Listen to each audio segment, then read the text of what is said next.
주전 300년경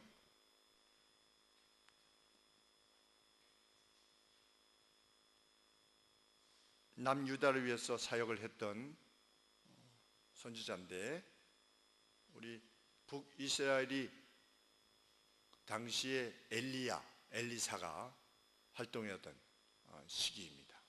그러니까 그때 시대에 엘리야와 엘리사는 북이스라엘을 위해서 사역을 중심적으로 했다면 요엘은 남쪽 유다를 위해서 중심적으로 사역을 한 것이지요. 그런데 남쪽 유다 백성들의 죄악으로 말미암아 하나님께서 무엇을 보내시겠다고 그랬습니까? 메뚜기 떼와 한재를 보내실 것이다.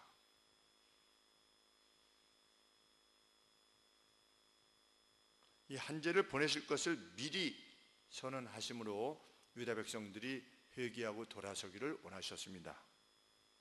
그런데 더 무서운 것은 메뚜기 떼와 이 한재는 자연적인 재난인데, 만일 이 자연적인 재난에도 불구하고, 경고에도 불구하고 돌아서지 않으면 하나님의 심판이, 하나님의 날이 임할 것이기 때문에.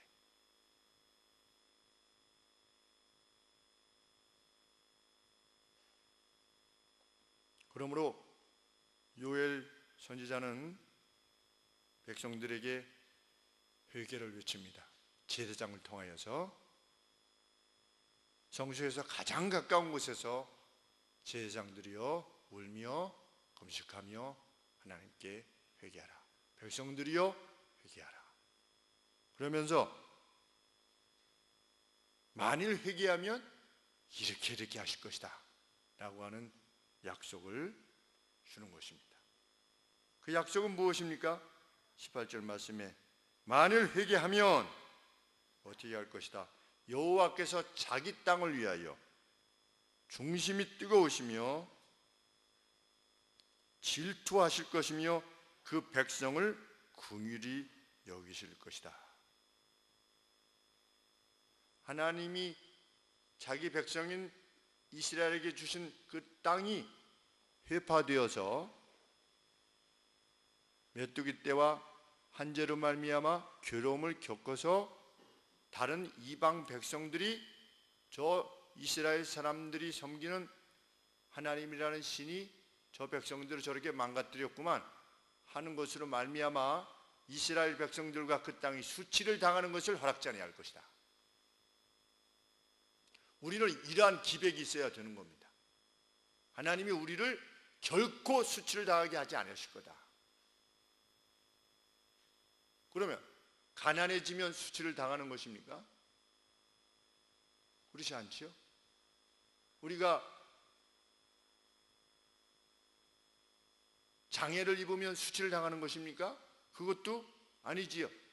오히려 우리 그 이름이 제가 기억이 안 나는데 팔이 없고 팔이 없는 상태로 태어나고 다리 한쪽에 발가락 하나만 가지고 이렇게 행하시는 분이 있죠.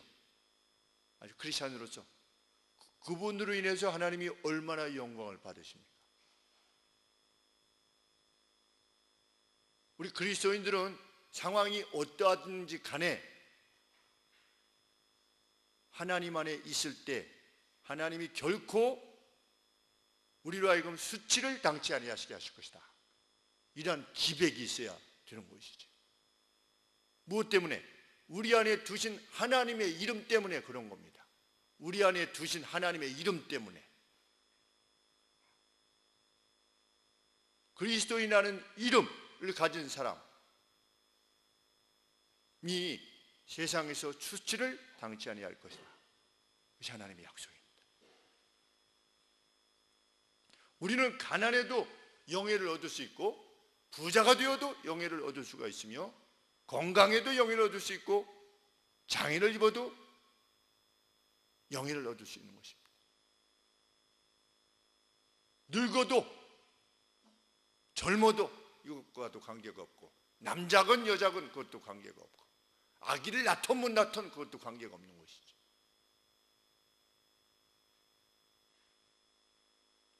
하나님께서 먼저 약속하시는 것은 무엇입니까?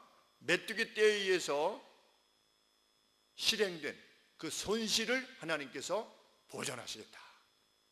내가 갚아주겠다. 이렇게 약속하십니다. 19절 말씀에 내가 너희에게 곡식과 새 포도주와 기름을 줄 것이다. 너희가 이로 인하여 만족될 것이다. 내가 너희들에게 새 포도주와 기름을 줄 것이다. 지금 다 없어질 것인데 이전에 있었느냐 없었느냐 하는 것은 문제가 되지 않는 겁니다. 하나님이 주시고자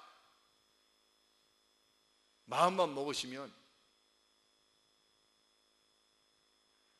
광야에도 만나를 내리시고 광야에서도 매출하기를 주시는 것이고, 이제 마지막 먹고 죽을 것밖에 남지 않은 사람이라 할지라도 하나님이 주시고자 하시면 그 통의 밀가루가 닿지 않게 하시고 병의 기름이 닿지 않게 하시는 것입니다. 노후 대책이 안 되어져 있다.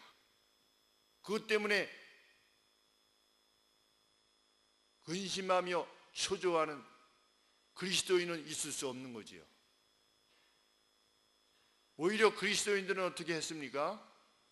자기의 노후를 위해서 준비한 것조차 의로운 일들을 위해서 사용했습니다. 그리스도인들은. 우리 오늘 수요 청지 기반 때 사도행전에서 그 마술사들이 매직을 행했던 사람들이 예수 그리스도의 복음을 듣고 5만 드라크마, 한 사람이 5만 년 일해야지 벌을 수 있는 돈의 그 마술책들을 공개적으로 다 불살랐단 말이죠. 그 직장을 완전히 다 잃어버리는 거지요. 여태까지 마술에서 먹고 살았는데, 그러나 예수님을 만난 뒤에는 자신의 앞날을 보장했던 그 모든 것까지 공개적으로 불살르는 거죠. 다른 마술하는 사람에게 팔지도 않고. 우리가 웬만하면 팔고 싶지 않겠습니까? 나 마술하는 거 이제 예수 믿어서 그만뒀는데 당신 이거 내가 싸게 줄 테니 이거 사겠어? 이렇게 할 만하지 않겠습니까?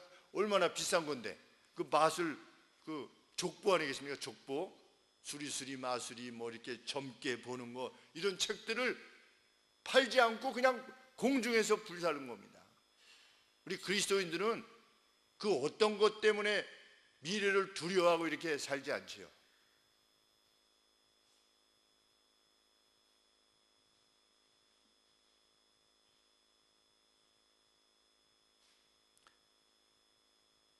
너희는 그것들과 함께 충분히 기뻐할 것이다. 너희가 이로 인하여 흡족하리라. 19절 말씀에. 그래서 회개한 자기 백성이 결코 수치를 당치 아니하게 할 것이다. 회개하고 예수 믿더니 저렇게 됐구만, 이런 소리를 결코 하나님이 듣지 아니하실 것이다. 예수 믿더니 저렇게 됐구만, 이런 소리를 결코 듣지 않게 하실 것이다. 하나님의 약속이.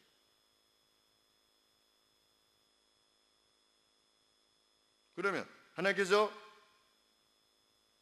그것을 위해서 먼저 행하시는 것은 무엇입니까? 먼저 그 메뚜기 떼를 멸절시키실 것이다. 그래서 20절 말씀에 내가 북편 군대를, 북쪽에서부터 온 군대, 메뚜기 떼인 거죠. 근데 보통은 남쪽 바람을 타고 메뚜기가 왔답니다. 물론 사방에서 오는 경우도 있긴 하지만 우리가 남서풍이 불고 북동풍이 불지 않습니까? 겨울에 북서풍인가요? 네, 북서풍이 이렇게 불고 이 남동풍이 여름이면 불고 이럴 때 이런 것처럼 메뚜기 떼가 보통 남쪽에서부터 이렇게 올라오는데 이 메뚜기 떼가 어디서부터 왔냐면 북쪽에서부터 왔죠. 그것 자체가 이적이지요. 이것이 하나님으로부터 온 것임을 알려주시기 위한. 그런데 그 북편 군대를 어떻게 할 거다? 너희에게서 멀리 떠나게 할 것이다. 메마르고 적막한 땅으로 내가 쫓아낼 것인데 그 전군은 동해로,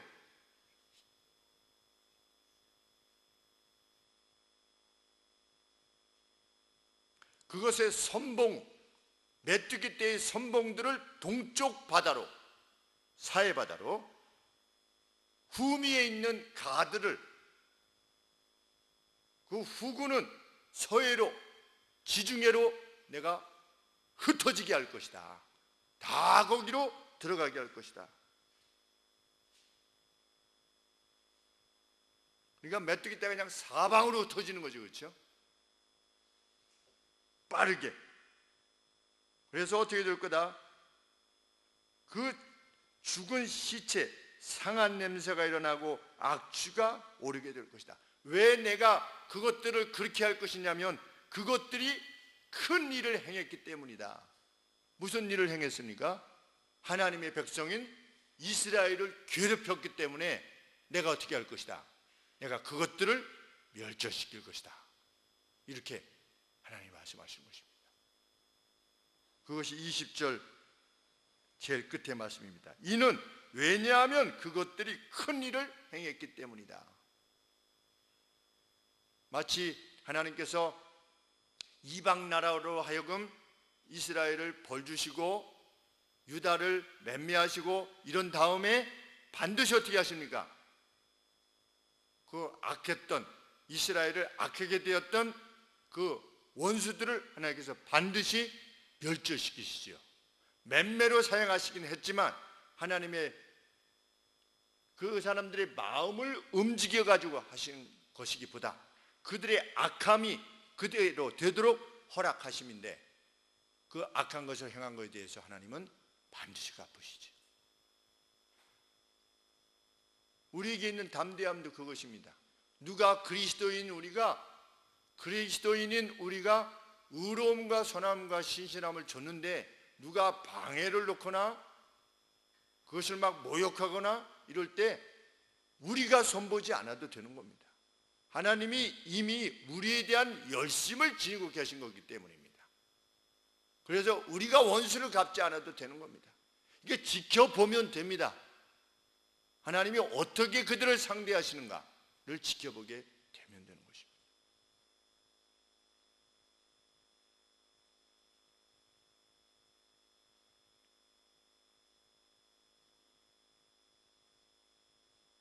(21절) 말씀에 땅이여 두려워 말고, 22절에 들짐승아 두려워 말지어다, 23절에 시온의 자녀들아 기뻐하고 즐거워할지어다. 땅과 땅에 있는 모든 들짐승과 시온의 자녀들 모두가 함께 기뻐하는 날이 도래할 것이다. 이것은 너의 약속이다. 왜? 21절에 여호와께서 큰 일을 행하실 것이기 때문이다.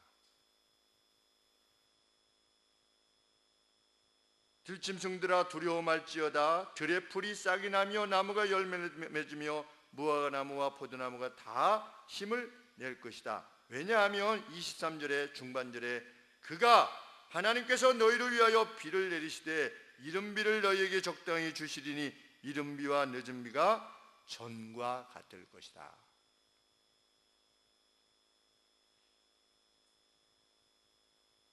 그런데 이 앞쪽에 23절 앞쪽에 언급되고 있는 이른비에 대해서 의로운 선생이다 라고 해석을 하는 해석가들도 있다는데 굳이 여기서 신학적인 것을 언급하기가 그래 하여서 문맥 전체를 보았을 때 그렇게 합당하지 않은 것 같아서 우리 성경 그대로 이른비를 주실 것이다. 이른비가 가을에 내리는 비랍니다. 우리로서는 가을에 내리는 비. 그래서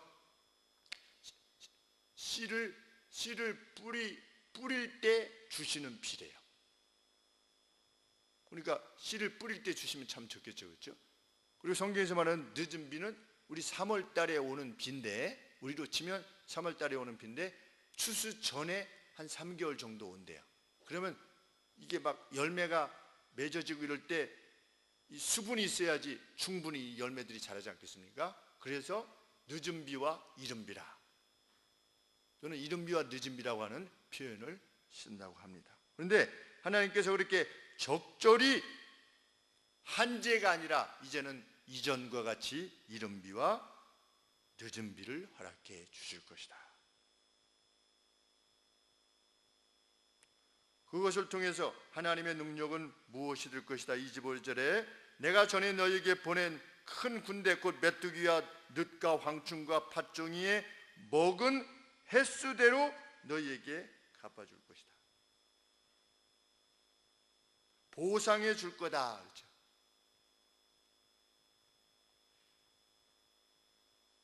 우리 요셉 때 보면 7년 풍년이 온 다음에 7년 흉년이 오지 않았습니까? 근데 이건 거꾸로죠, 그렇죠? 7년 흉년이 있은 다음에 7년의 풍년이 오는 것과 같이 하나님께서 보상해 주실 것이다. 어떻게 하면? 너희가 회개하고 돌아오기만 하면.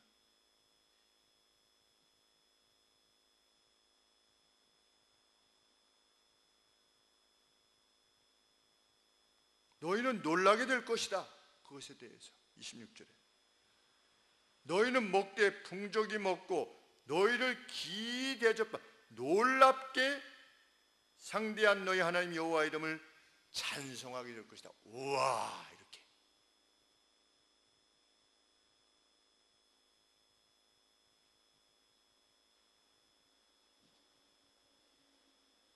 그래서 너희들은 결국은 어떻게 될 것이다?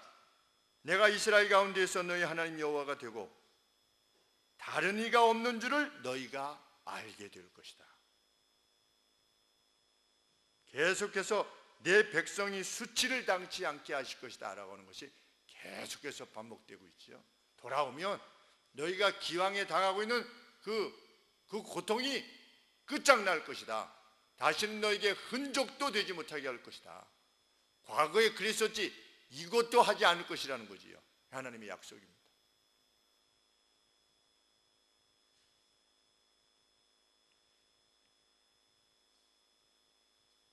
이스라엘을 향한 하나님의 사랑은 어디까지 미치는 것입니까? 28절에 보시면 그 후에 한참 후죠. 역사상 보면 약 800년 뒤지요. 800년 뒤에 내가 내 신을 나의 영을 만민에게 부어줄 것이다. 모든 사람들에게 부어줄 것이다. 너희 자녀들이 장래일을 말할 것이며 너희 늙은이는 꿈을 꾸며 너희 젊은이는 이상을 볼 것이다. 그때 내가 또 내 신으로 남종과 여종에게 부어줄 것이다. 이스라엘을 향하신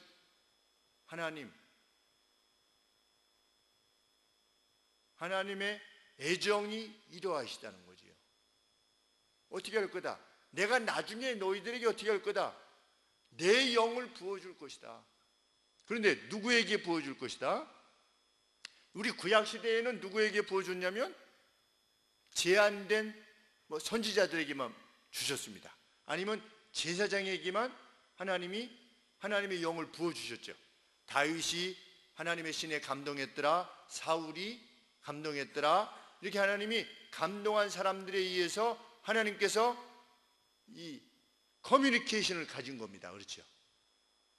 하나님과 그 선지자가 어떤 커뮤니케이션을 한 거죠. 이렇게 대화를 하시면서 하나님의 뜻을 전달했는데 내가 너희들에 대한 계획은 뭐다? 너희들 모두에게 내 영을 부어주고자 하는 것이 이스라엘에 대한 나의 애정이다.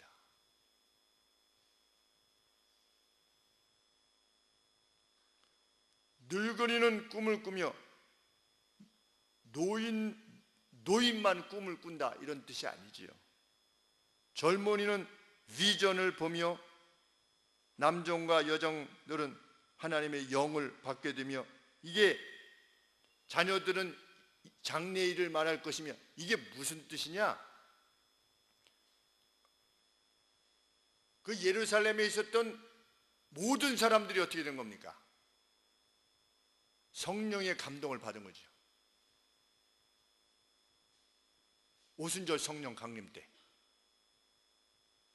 그래서 어떻게 했습니까? 하나님의 뜻을 알게 됐지요. 그리고 각 사람들이 어떻게 했지요? 각 나라의 말로 방언을 했지요. 각 나라의 말로 어떤 사람은 오늘날로 치면 프랑스 말로 복음을 전했고 어떤 사람은 아랍어로 복음을 전했고 어떤 사람은 독일어로 복음을 전하고 하나님께서 주시는 그 계시의 말씀을 하나님께서 커뮤니케이션을 하셔가지고 이들이 어떻게 한 겁니까? 복음을 세상에 전하게 되는 그러한 일들이 있을 것이다. 그러한 역할을 누가 할 거다? 너희 이스라엘이 할 것이다.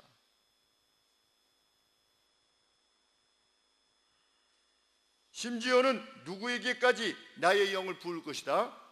29절 말씀에 남녀 종들에게까지 내 영을 부어줄 것이다. 근데 구약에는 종이, 서번트가 하나님의 계시를 받은 적이 없습니다. 이것은 무엇을 말하는 겁니까? 모든 사람들이 하나님의 성령을 받게 될 것이다.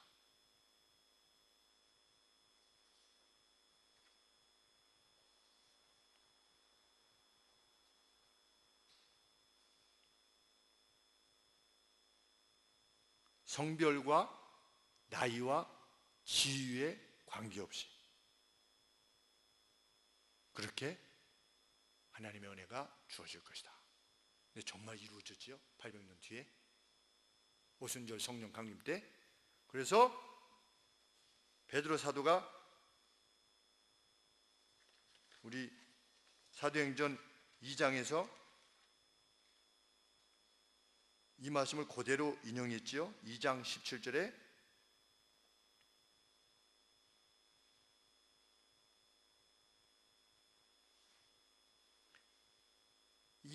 사도행전 2장 1절에 보시면 오순절 날이 이미 이름에 저희가 다 같은 곳에 있더니 호련히 하늘로부터 급하고 강한 바람 같은 소리가 있어 저희 앉은 온 집에 가득하며 불의 혀같이 갈라지는 것이 저희에게 보여 각 사람 위에 임하여 있더니 저희가 다 성령의 충만함을 받고 성령이 말하게 하심을 따라 커뮤니케이션 하시는 거죠. 다른 방언으로 말하기를 시작하니라. 그렇죠? 저희가 다 올 그렇습니다. 모든 사람이 성령의 충만함을 입은 것입니다. 11절에 보시면 우리가 다 우리의 각 방언으로 하나님의 큰 일을 말함을 듣는도다. 그랬더니 14절에 베드로가 설명하는 것이죠. 이 사건은 뭐다? 16절 말씀에 이는 곧 선지자 요엘로 말씀하신 것이니 말씀하였으되 하나님이 가라사대 말세에 내가 내 영으로 모든 육체에 부어주리니 너희의 자녀들은 예언할 것이요 너희의 젊은이들은 환상을 보고 너희의 늙은이들은 꿈을 꾸리라. 그때 내가 내 영으로 내 남종과 여종들에게 부어주리니 저희가 예언할 것이요. 이 말씀에 성취라는 거죠.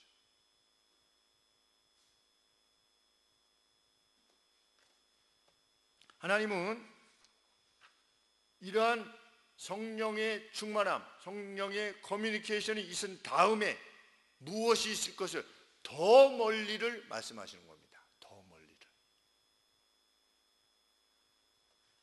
뭐가 있을 것이다? 31절에 여호와의 크고 두려운 날, 심판이지요. 심판의 날입니다. 심판의 날에 이르기 전에 해가 어두워지고 달이 핏빛같이 변하게 될 것이다. 30절에 먼저 보시면 내가 이적을 하늘과 땅에 베풀리니 곧 피와 불과 연기 기둥이라.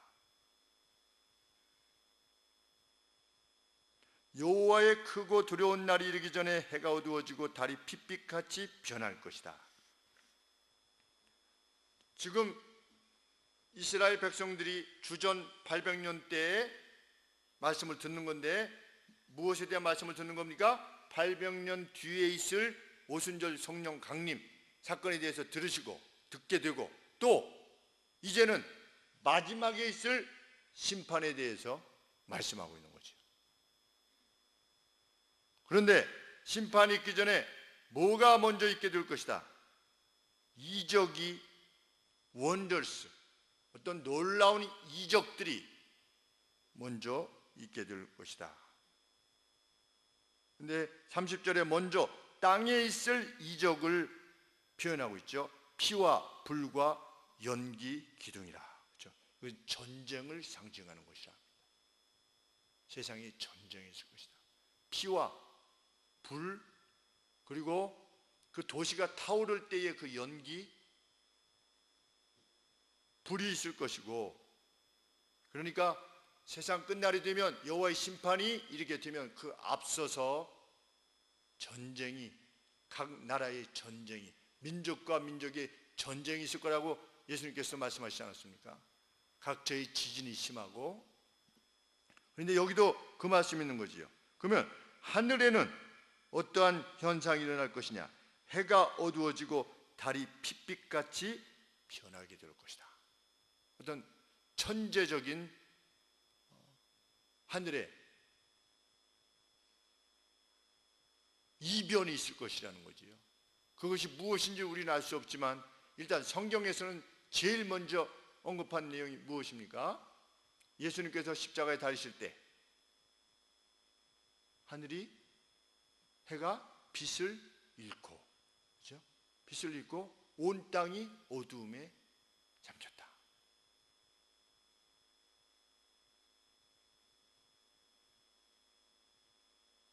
그 모든 것을 보고 나서 사람들이 최종적으로 예수님께서 운명하셨을 때 보인 반응이 무엇이었습니까? 가슴을 치고 돌아갔다. 다 회개하고 돌아갔다. 그렇다면 그들이 그 어두움을 무엇으로 인식한 것이지요? 하나님의 진노의 표현으로 인식한 것이 분명합니다.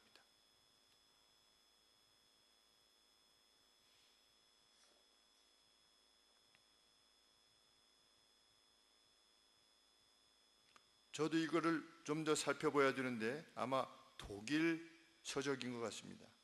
카이렌 델리치 주석의 간주에 보니까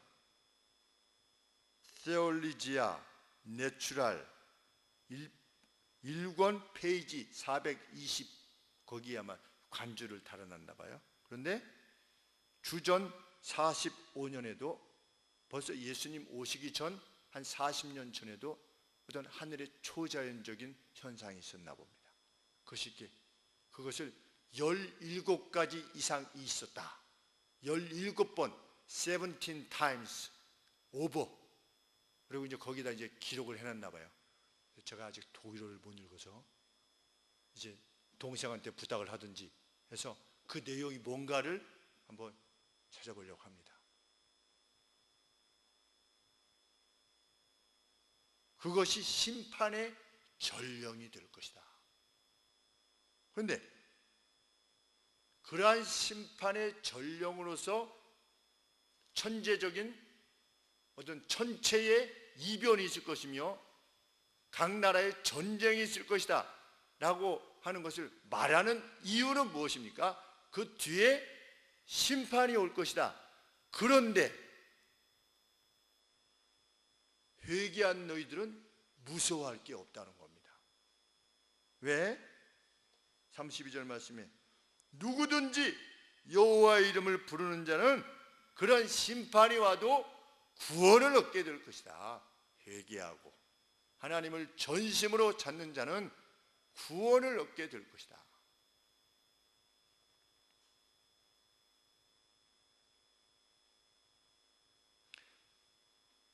요엘 선지자 당시에 유다 백성들이여 회개하시오. 하나님께서 돌아와라.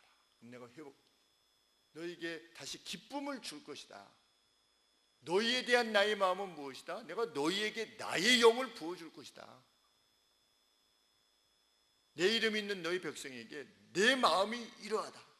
그리고 심지어는 마지막 심판이 있다 할지라도 너희는 두려워할 이유가 없다. 왜? 누구든지 여호와의 이름을 부르는 자는 구원을 얻게 될 것이기 때문이다. 너희를 향한 내 마음은 이러하다 이것입니다.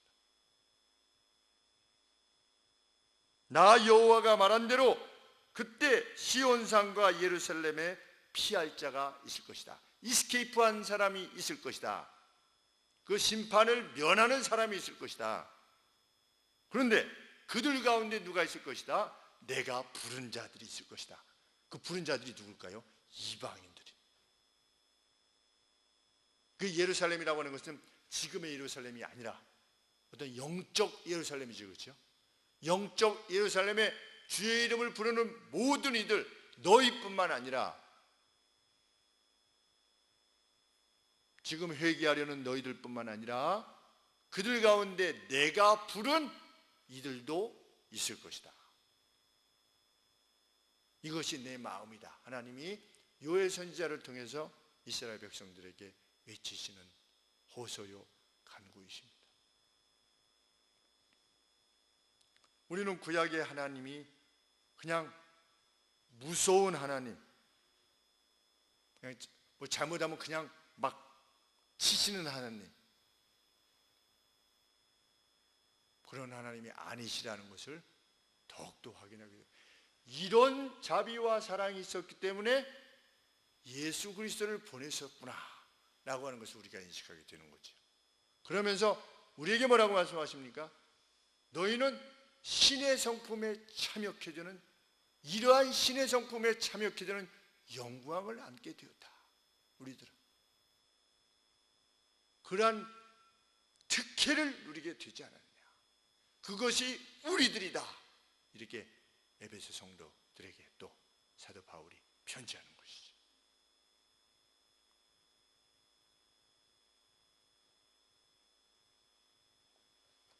그 예루살렘으로 불러낸 이들이 다름 아닌 우리들인 거죠.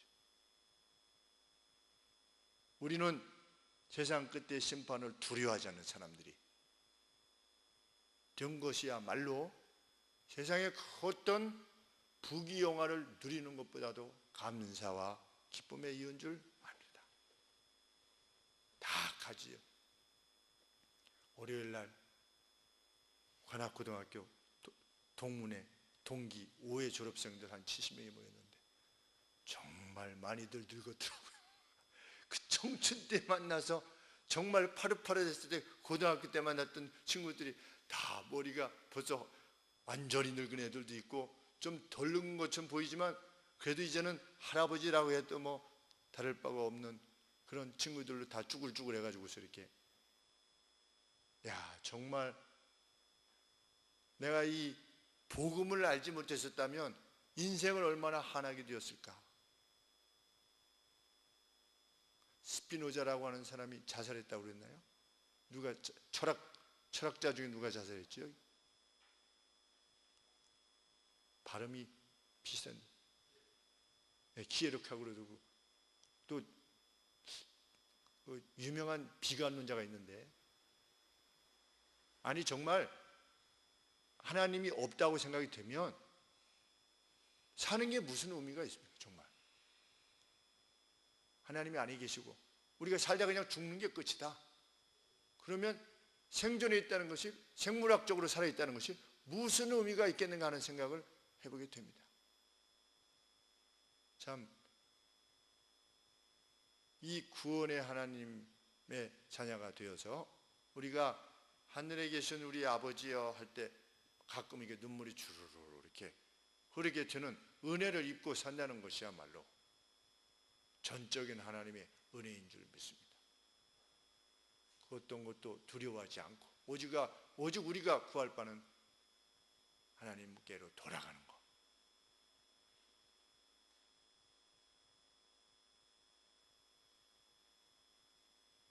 하나님께서 우리로 기쁘고 행복하게끔 만드실 겁니다.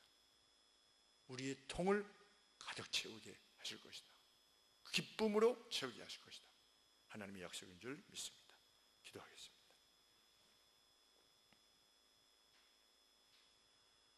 자기 백성들에 대한 사랑을 이렇게 구구절절히 기록해 하신 하나님 아버지, 이 말씀을 들을 때 저희의 마음이 뛰어옵니다. 죄악 가운데 있어도 언제든지 돌아서기만 하면 용서해 주실 준비가 되어 계신 하나님이라고 하신 아버지, 내가 너에게 원하는 것은 화와 저주가 아니라 복과 온청이라고 하시는 아버지,